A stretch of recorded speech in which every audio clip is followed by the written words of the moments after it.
Hello everybody, it's your boy Jmulls of Jmulls Gaming here today to talk about the biggest snub of 2022, Xenoblade Chronicles 3. Now I watched the Game Awards live on my YouTube channel, link in the description down below, and it was a lot of fun. But me and my chat noticed Xenoblade 3 did not win anything, and I feel that this game definitely deserves the praise that I'm about to give it. Because in my opinion, Xenoblade as a series is so woefully underrated that it still baffles me. A full video on that topic will probably come at some point in the future, and I do kind of get why why people find Xenoblade so polarizing, right?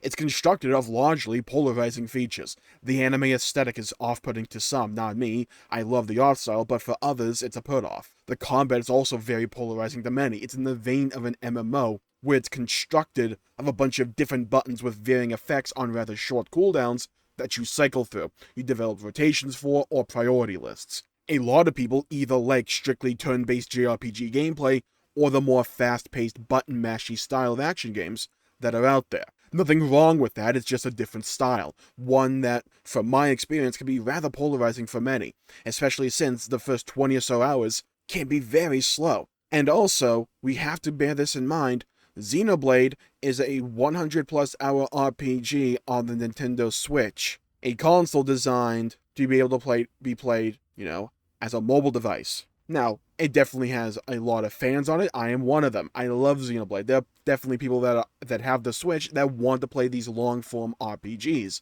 I'm just saying, and this might be anecdotal, I feel that this game would just be a bigger part of the cultural zeitgeist of video games if it was multi-platform. But Xenoblade Chronicles 3 is a marvel of a game. I have it in my top 10 games of all time. I enjoyed it that much, and it's for quite a few reasons. Its gameplay is super fun and enjoyable with neat iterations from the traditional Xenoblade formula, we will get to that. A beautiful art style more reminiscent of Xenoblade 1 Definitive Edition that is large and enjoyable to explore, and while it may not have the extremely large and out-there level design and set pieces that the other Xenoblade games were known for, it still has that feeling, especially with the Orion Titan and Mechonis sword looming in the distance. It's very unique.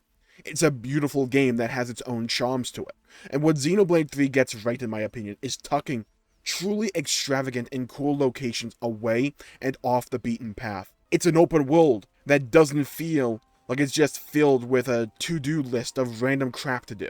You explore it because you are genuinely curious what's over there. Whether it be a new hero quest to unlock an entire class with an aesthetic costume unlock, or husks of long-dead soldiers waiting for you to send them off with your flute as an offseer to give you a bit of affinity with a nearby colony or town, or faction. Or there may be chests that may contain valuable resources or any other resource node that can be used for turn-in quests or for creating better gems and food, or a whole bunch of other side quests. It elects to keep a very simple approach with its open world and keep its simple, stupid approach to populating its world, and it never feels overwhelming to the player, at least for me. And because of all of that, while having some fun yet simple navigation thanks to the boat or grinding on rails, it's one of my favorite games to just explore in recent memory. And also, the fact that Xenoblade 3, right, I have to adjust my chair for this. The fact that Xenoblade 3 didn't run away with Best Music of the Year at the Game Awards and across the board is truly baffling to me. Look, I'm a big fan of God of War. I'm a big fan of God of War's soundtrack. It fits with the style of the game, that it is. But Xenoblade's music has and is on another level than most of the entire industry. I can really only think of a handful of series that pump out music of such high quality on such a consistent basis. Stuff like Persona, Final Fantasy, Nier, Metal Gear, rest in peace.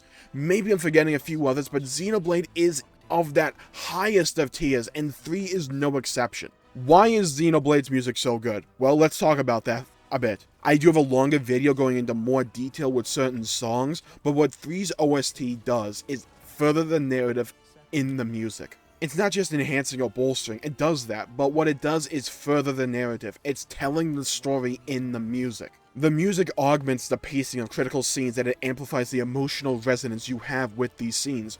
All I need to say to anyone who has played Xenoblade 3 are Chapter 5 and the finale song, Where We Belong. Xenoblade has genuinely been really excellent at utilizing every facet of itself to further the story and to reveal new information, and the music is no exception. The lyric songs, in particular, often are written from a character's perspective, and serve as a monologue, as sorts, to reveal their thoughts and emotions during a certain scene. The game ain't a musical by any means.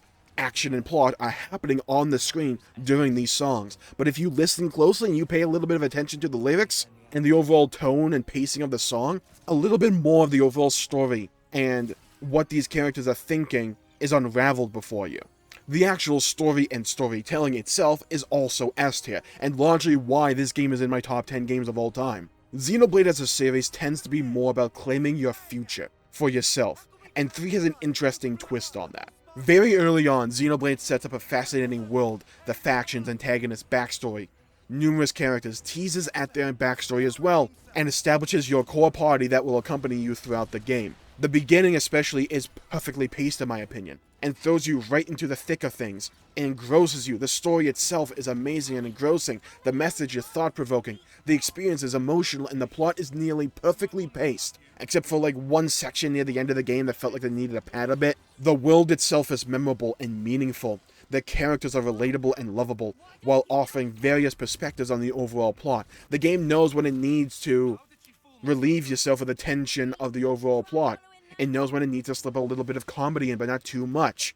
It knows when it needs to be emotional. When the story is in these story beats, it's perfectly paced. And it puts the onus on the player as to when you want to do the story. You can go and do a bunch of side content if you want, or you can just pursue the main story if that is your fancy. It's one of the best entire package video games that I've ever played in my life. I'm not joking when I say some of the events and scenes in this game are some of my favorite I've ever experienced, and not just in Xenoblade. And the combat itself is so freaking fun and enjoyable, and I could go on and on and on about why I love it so much. From being the first Xenoblade game to let you swap what character you are controlling while in combat, to each character being very customizable, and then each class that you can assign to these characters being very customizable, to unlocking abilities and passives while leveling up these classes that you can use on other classes, which again rewards customizability and your own personalization, to the split combos that you can do to focus on loot farming or damage, to the fun management of using all these different classes at the same time. You can mix things up. Do you want to run 2 tank? Do you want to run 1 tank and feel a little bit dangerous? How many healers do you want? What type of healers do you want? Raw healing, support, buff-based? There's a couple of classes in this game that focus on managing buffs and debuffs. They're very unique and fun and enjoyable. And then you pair all of that with the chain attack system that rewards using new and different classes to get various benefits and effects, while rewarding strategizing to maximize the effects and damage output, and even the XP rewards of the chain attack. There's so many different things in it that I find so enjoyable. And on top of all of that, remember those hero quests that unlock new classes that I mentioned? Oh yeah, they actually give you a new party member as the 7th party member slot. You can't control them in combat directly, but the AI is competent enough, and they really round everything out, while bringing unique advantages and abilities to chain attacks. Maybe you're leveling up all the Ouroboros characters as a certain class, and you really don't want to mess with that because you're nearing the end to unlock a new master ability that you can use on other classes or something. Cool, maybe you want to just swap out what hero you're using to a different role if you need it. There's so much customization here, but it's all simple and understandable. Heck, you can even customize the freaking giant robot things you can turn into. Those things have talent trees. It's fun planning out your next step, and while you're playing Xenoblade 3, you go into this rhythmic cycle of unlocking a new class on a certain character and getting that hero. You then use that new class on your party member and the hero to unlock that class to be used on your other characters, who you can then level up on those characters. And then by the time you probably have done that, you'll unlock a new class and the cycle begins. It's this constant cycle of unlocking a class, unlocking that class for your other party members, leveling up that class to max, and then you gain a new party member because that game's that well paced. And then you can try whole new different combat scenarios, different things for customization. Things carry over so you don't just feel like you're abandoning a class after you just played it, because you unlock the ability to use some of those abilities and passives on the next class that you play as. The game is that well thought out. Everything is synergistic with one another. Nothing feels parasitic or that it harms another aspect of the game. It all works and flows off of each other. The game was released polished, ran beautifully even on the Switch, and looked beautiful, and everything just worked and flowed together. It's one of the most well put together and thought out games I've ever had the pleasure to play. And this game deserves all the praise that it gets.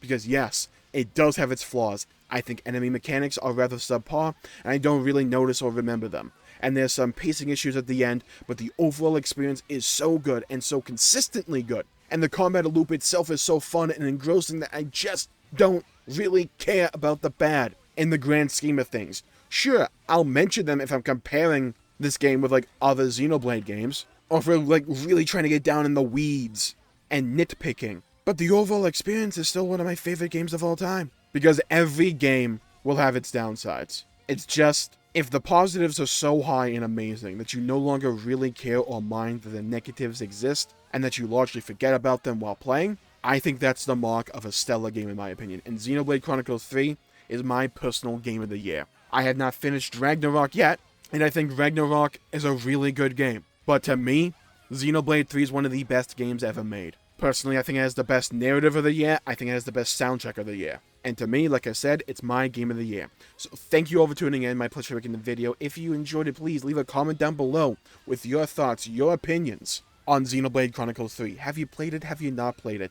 Let me know. I'd love to hear your perspective and hear your experience and hear your opinions. Because you may disagree with me, and you may say that a different game deserves Game of the Year, and you are entirely valid for having that opinion. Because that's one of the beautiful things about gaming, that people can have all these different opinions, and you can all be right. Because a game is going to be experienced differently based on different people. Their perspectives will shape how they feel about the game, and that's fine. But I want to hear about your perspective. What made you love Xenoblade Chronicles 3? What made you not like Xenoblade Chronicles 3? Have you played it yet? Have you not played it yet? I would fully recommend going and giving it a try. And if you enjoyed the video, please leave a like and subscribe. It really helps the channel out and helps support future content, and I greatly appreciate it. Stay safe out there, everybody. Have a great day, and I'll see you all next time. Bye-bye, everybody.